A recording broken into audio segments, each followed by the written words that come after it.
کہ مجھے بڑا اچھا واقعہ یاد آیا ہے۔ مسیلمہ کذاب نے نبوت کا دعویٰ کیا تھا۔ مسیلمہ کذاب نے نبوت کا دعویٰ کیا۔ اب یہ چیلنج صرف ان کفار کے لیے نہیں تھا، یہ چیلنج تو رہتی دنیا تک سب کے لیے ہے، جتنے کفار ہیں سب کے لیے ہے۔ تو اب اس نے دعویٰ کیا جی میں نبی ہوں۔ اب مسلمانوں نے اس کے کہا کہ اگر آپ نبی ہیں تو ایک سورت لے آئیں، ایک آیت لے آئیں۔ اب وہ جو اس کے تھے، اس کے ساتھ جو اسے ماننے والے تھے، انہوں نے کہا گورو جی اب تو سورت بنانی پڑے گی، لوگ تو ایسے مانیں گے نہیں۔ اس نے کہا ٹھیک ہے معاذ اللہ۔ اس نے یہ چیلنج قبول کر لیا، ٹھیک ہے جی میں رات کو سورت بنا کے لے آؤں گا، صبح ان کو سناؤں گا۔ اب وہ ساری رات کبھی ادھر جاتا ہے، کبھی ادھر، کبھی اس کروٹ پہ، کبھی اس کروٹ میں، کون سی صورت بناؤں، کون سی صورت بناؤں۔ اب وہ آیت ہے القاریہ ملقاریہ وما ادراک ملقاریہ، کھٹکنے والی، اور کیا ہے کھٹکنے والی، اور تمہیں کیا خبر کھٹکنے والی کیا ہے۔ یہ قیامت کے بارے میں ذکر ہو رہا ہے، وہ کھٹکنے والی قیامت کا۔ انہوں نے کہا وما ادراک ملقاریہ، تمہیں تو ادراک ہی نہیں ہے کہ وہ کھٹکنے والی کیا ہے، کیسے ہے، کیوں ہوگی۔ اب اس نے بڑی رات لگائی، بڑے چکر یہاں سے وہاں، بہت اس نے اپنی دوڑ لگائی نا، صحیح کہتے ہیں جسے اس نے ٹل لگا لی اپنی۔ تو اس نے دیکھیں آیت بنائی ہے۔ بڑے ہنسنے والی بھی بات ہے کہ وہ اس نبوت کا دعویٰ تو بیچارہ کر بیٹھا، اب صورت کہاں سے لائے۔ اس نے آیت بنائی الفیل ملفیل وما ادراک ملفیل، سبحان اللہ۔ اب یہ آیت کہ الفیل کا ترجمہ کیا ہے، الفیل ہاتھی، اور ملفیل تمہیں کیا پتا ہاتھی کیا ہے، وما ادراک ملفیل، اور تم ادراک ہی نہیں کر سکتے ہاتھی کیا ہے۔ اب بڑا خوش ہوا، میں نے تو صورت بنا لی۔ اب صبح آ کے جب مجلس میں بیٹھا تو اپنے ہی ماننے والے تھے، انہوں نے کہا گورو جی سنائے ہیں آیت جو بنائی ہے۔ اس نے کہا بڑی رات لگا کے میں نے تو آیت بنا لی ہے، اب تو میں اپنی نبوت میں بڑا سچا ہو جاؤں گا۔ اب اس نے آ کے کہا جی سنائیں الفیل۔ اب اس نے پہلا لفظ پڑھا، وہ ساتھیوں نے کہا گورو جی یہ کیا، الفیل ملفیل، بچے بچے کو پتہ ہے ہاتھی کیا ہے، چار لتاں ایک سونڈ تے ایک دم، یعنی ہر بندے کو پتہ ہے کہ ہاتھی کیا۔ اب یہ کوئی آیت ہے وما ادراک ملفیل کہ تم ادراک ہی نہیں کر سکتے کہ فیل کیا ہے، ہاتھی کیا ہے، جیسے ہمیں پتہ ہی نہیں۔ اب وہ بڑا بیچارہ شرمندہ ہوا، انہوں نے کہا کہ اس نے کہا اپنے ماننے والوں سے کوئی اور چارہ کرو، یہ قرآن پاک کی آیت نہیں بن سکتی، یہ قرآن پاک کی آیت نہیں بن سکتی۔ تو یہ چیلنج کیا تھا، اللہ رب العزت نے جب یہ فرمایا کہ اس کے مثل کوئی آیت لے آؤ، تو پھر اللہ نے فرمایا فَإِذْ لَمْ تَفْعَلُوا، اور اگر تم ایسا کر سو وَلَن تَفْعَلُوا، اللہ نے فوراً فرما دیا وَلَن تَفْعَلُوا، اور ہرگز تم ایسا نہیں کر سکو گے۔ یہ اللہ کا قول تھا۔ اب ساری دنیا اس پہ جمع ہو جائے کہ ہم قرآن پاک کی ایک آیت بنائیں، پورا زور لگا لیں، پوری کتابیں کھنگال لیں، لیکن ایک آیت نہیں بن سکتی۔ اللہ نے پہلے بتا دیا تھا وَلَن تَفْعَلُوا، اور ہرگز تم ایسا نہیں کر سکو گے۔ اب کفار نے بڑے زور لگائے لیکن ان سے آیت کوئی نہ بنی، تو پھر اللہ رب العزت نے کیا فرمایا فَاتَّقُوا النَّارَ الَّتِي وَقُودُهَا النَّاسُ وَالْحِجَارَةُ، اور ڈرو اس آگ سے جس کا ایندھن انسان اور پتھر ہیں، جس کا ایندھن انسان اور پتھر ہیں، اعدت للکافرین، جو کفار کے لیے تیار کی گئی ہے۔ یہ جو جہنم ہے مومنین کے لیے تیار نہیں کی گئی، لیکن ہم تو جان بوجھ کے چھلانگے لگا رہے ہیں نا، لیکن یہ تیار صرف کفار کے لیے ہوئی تھی۔ تو پھر اللہ رب العزت نے اس وقت یہ عہد کیا تھا، اس وقت یہ وعدہ کیا تھا کہ میرے قرآن کی مثل کوئی بندہ قرآن نہیں بنا سکتا، کوئی بندہ قرآن نہیں بنا سکتا۔ زبور جو ہے دنیا سے مٹ گئی ہے، انجیل مٹ گئی ہے، تبدیلیاں آ گئی ہیں، تورات ہے تو پتہ ہی نہیں، انہوں نے اپنے کام کی باتیں رکھ کے باقی سب مٹا دیا ہے۔ لیکن قرآن کیوں زندہ ہے کہ اللہ نے کہا تھا لوگ اپنے سینوں میں محفوظ کر لیں گے۔ تو ہمارے بڑے بڑے جو ہے حافظ قرآن ہیں، انہوں نے اس کو محفوظ کیا ہوا ہے کہ جب بھی اس میں رد و بدل ہوتی ہے، زبر زیر کی بھی، یہ نہیں کہ آیت نکل گئی، ایک زبر زیر کی بھی اگر رد و بدل ہوتی ہے تو فوراً اسے مٹوا دیتے ہیں۔ تو قرآن تو سینوں میں ہے۔ تو یہ قرآن پاک جب اللہ نے نازل فرمایا تھا تو اسے امت کے سینوں میں محفوظ کرنے کا وعدہ کیا تھا، اور وہ پتہ نہیں ہم کیوں اتنے پیچھے رہ گئے، ہم پر کیا بدبختی پڑ گئی ہے کہ ہم جو ہے، یہ حقیقت ہے کہ ہم بچوں کو سب پڑھا سکتے ہیں لیکن حافظ قرآن نہیں بنا سکتے۔ دیکھیں قرآن پاک جو بچہ پڑھنا شروع کرتا ہے، یہ آپ اندازہ لگا لیں، اللہ نے کہا کہ میں اس قرآن کو پڑھنے والوں کے لیے بہت آسان کر دوں گا، سمجھنے والوں کے لیے میں اس قرآن کو بہت آسان کر دوں گا۔ وہ کیوں کہا تھا؟ کہ جب خود اندازہ لگائیں، جب ایک بچہ مسجد میں جاتا ہے، قاعدہ پڑھنا شروع کرتا ہے تو ایک ایک لفظ ایک ایک لفظ ایک ایک لفظ، آخری قاعدے کے اوراق آتے ہیں تو ایک ایک لائن شروع کر لیتا ہے۔ اب جب حفظ شروع کیا، اس نے 6 لائنیں لی، 6 7 لائنیں، اس سے زیادہ وہ نہیں لیتا۔ اب جب 10 پاروں تک پہنچا، اس نے 8 9 شروع کر دی، 15 تک پہنچا تو اس نے صفحے 2 صفحے شروع کر دیے، کہ اللہ پاک اس کے لیے آسانی کرتے جا رہے ہیں اور وہ اس آسانی کی وجہ سے قرآن پاک کو مکمل پڑھ لیتا ہے۔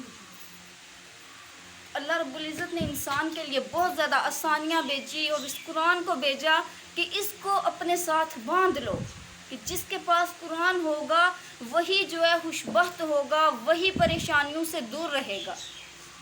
یہ حدیث ہے کہ قرآن کریم روز محشر اللہ رب العزت سے التجا کرے گا، اے اللہ اس انسان نے مجھے صبح بھی پڑھا، اس انسان نے مجھے شام کو بھی پڑھا، اللہ تو اس کی بخشش کر دے۔ اب سو ملک کے بارے میں کیا آتا ہے کہ جو شخص رات کو سو ملک پڑھتا ہے، اگر اس کو قبر کا عذاب ملے گا تو اللہ رب العزت کیا فرمائیں گے؟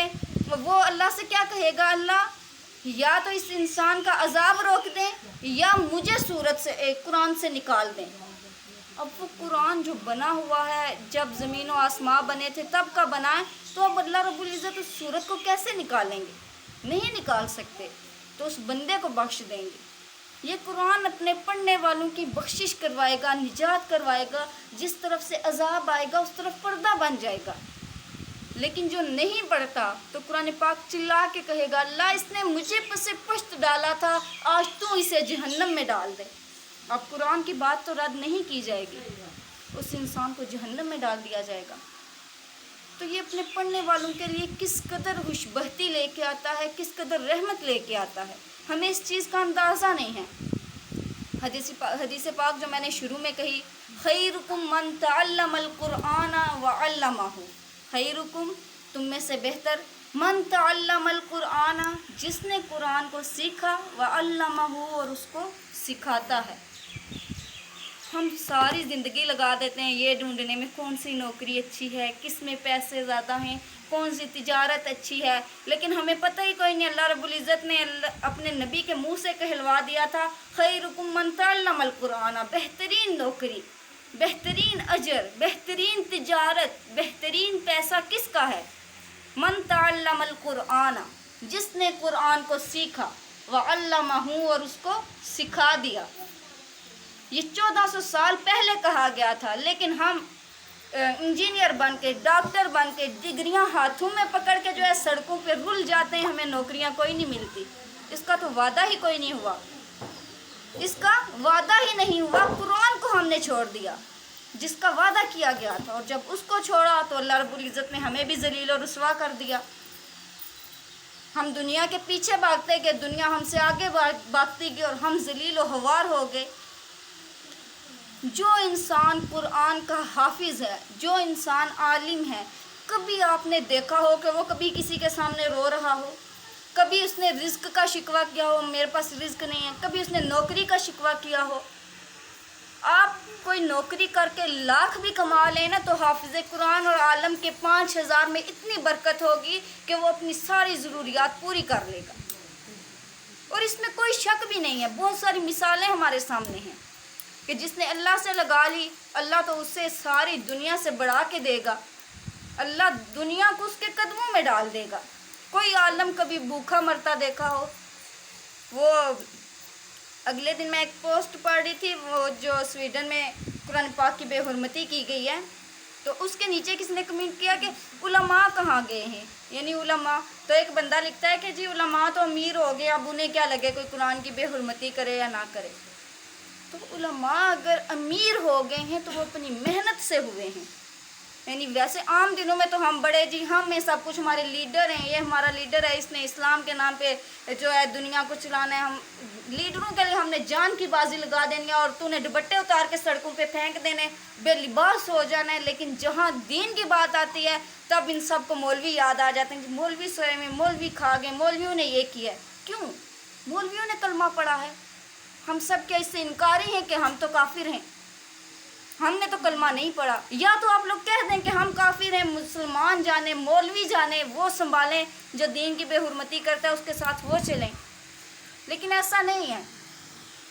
تو پھر مولوی اگر امیر ہو گئے ہیں تو اللہ نے انہیں امیر کیا ہے کیوں؟ اپنے کتاب کی وجہ سے، اپنے دین کی وجہ سے۔ اللہ رب العزت نے کیا کہا کہ اِنَّا نَحْنُ نَزَّلْنَا الذِّكْرَ، ہم نے ہی اس کو اتارا ہے، ہم ہی اس کی حفاظت کریں گے اور اس کو پڑھنے والوں کی بھی حفاظت کریں گے۔ تفصیلی ترجمے میں جائیں نا، ہم اس کی بھی حفاظت کریں گے اور اس کے ساتھ چلنے والوں کی بھی حفاظت کریں گے۔ اور ہماری باجی ایک بات بڑی اچھی کہا کرتی تھی، مجھے ابھی تک یاد آتی ہے کہ وہ کہتی تھی اگر ایک بچی بھی نہیں نہ آئے گی مدرسے میں تو یہ اللہ کا گھر ہے، اللہ کا نظام ہے، اس نے چلانا ہے، وہ ایک بچی کے ساتھ بھی چلائے گا۔ تو یہ اللہ کا قرآن ہے، اللہ نے جن کے دلوں میں ڈالا ہے ان کے رزق کی ذمہ داری اللہ نے لے لی ہے، ان کے کھانے پینے کی، ان کی ہر چیز کی ذمہ داری اللہ کی ہے۔ اور سویڈن میں جو بے حرمتی ہوئی ہے، مجھے تو بڑی شرم آتی ہے یہ سوال کرتے ہوئے بھی، کیونکہ مجھے پتہ ہے کسی کے پاس اس کا جواب ہی نہیں ہے، لیکن اگر سچ بولنے کی ہمت آپ سب میں ہے تو مجھے اس چیز کا جواب دیں کہ کیا صرف سویڈن والوں نے اس کی بے حرمتی کی یا ہم نے نہیں کی؟ ہم نے اس کی بے حرمتی نہیں کی، ہم نے اس کی کہاں عظمت کو، اس کی عزت کو کہاں آگے رکھا؟ ہم نے اس قرآن پاک کو کہاں ہر چیز سے آگے رکھا؟ ہمارے لیے کیا یہ مال و دولت سے بڑھ کے رہا ہے؟ ہماری اولاد سے بڑھ کے یہ قرآن پاک رہا ہے؟ وہ قرآن پاک کی خود ایک فریاد ہے، آپ کے سامنے پڑھیں گے بھی، لیکن کیا قرآن پاک کو غلافوں میں سجا کے، بڑے اس کے خانے شانے بنا کے سجا کے رکھ دیا کہ ہم نے تو اس کی بڑی حفاظت کی گئی؟ یہ حفاظت نہیں ہے۔ مجھے جواب دیں، کیا کبھی آپ لوگوں نے قرآن پاک کی تلاوت خلوص سے دل سے کی تھی؟